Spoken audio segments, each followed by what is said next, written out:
What's going on, guys? I've got a 2008 Ford Explorer here, and I'm going to use this car to point out to you the location of the many different fuses and the relay for the operation of the starter.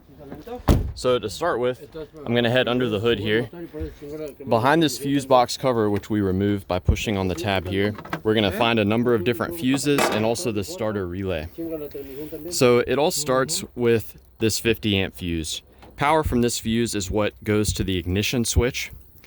And the ignition switch, of course, sends power back to the starter relay when you turn the key to the start position.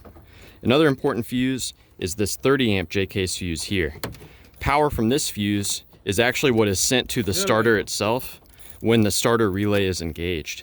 If you find that this fuse is blown, you can swap in any of these other 30 amp fuses here. They're not very important for the operation of the car. So if you need it to get the car running again, definitely swap that in. Now, let's head inside the car real quick because there is a fuse in here. Fuse number 8, which is dedicated for the ignition switch. So behind this cover, which we remove by pulling on the tab right here, this blue 15 amp fuse, this receives power from the 50 amp fuse under the hood, and it sends it to the ignition switch. So the ignition switch needs this power. Now let's head under the hood and we'll take a look at the relay. I'll show you how it's wired and give you some troubleshooting steps. What's going on, boss? I'm in the middle of something real quick. So here we've got the starter relay right there. Now my favorite way to troubleshoot relays is I'll tap on the relay while someone is holding the key to the start position. Sometimes relays can get stuck, and by tapping on the relay, you can maybe unstick the relay. Further troubleshooting beyond that, I'll go ahead and gently remove the relay, set it aside, and we can swap in a different relay. This is just a troubleshooting step. If after swapping in a relay, the engine is able to start, that gives you a pretty good idea that the original relay you removed is probably no good.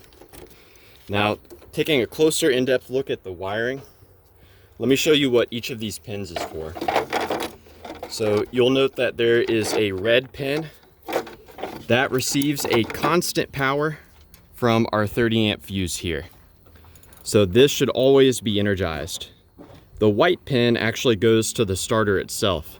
And when this relay energizes, all that it does is it connects these two pins together. You yourself can send power directly to the starter by sending voltage into this white pin.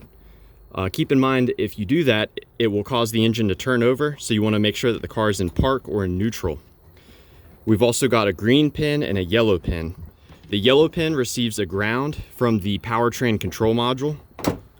The green pin receives a ground from the powertrain control module, and the yellow pin receives power from the ignition switch after it's routed through a diode and also the neutral safety switch.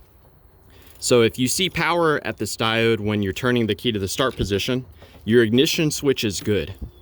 If you see power here at the diode but not here, then it means that the power is not making it through the neutral safety switch. So you'll want to make sure you're in park or neutral, and your neutral safety switch may be failing if it's not passing power through to the relay when you are in park or neutral.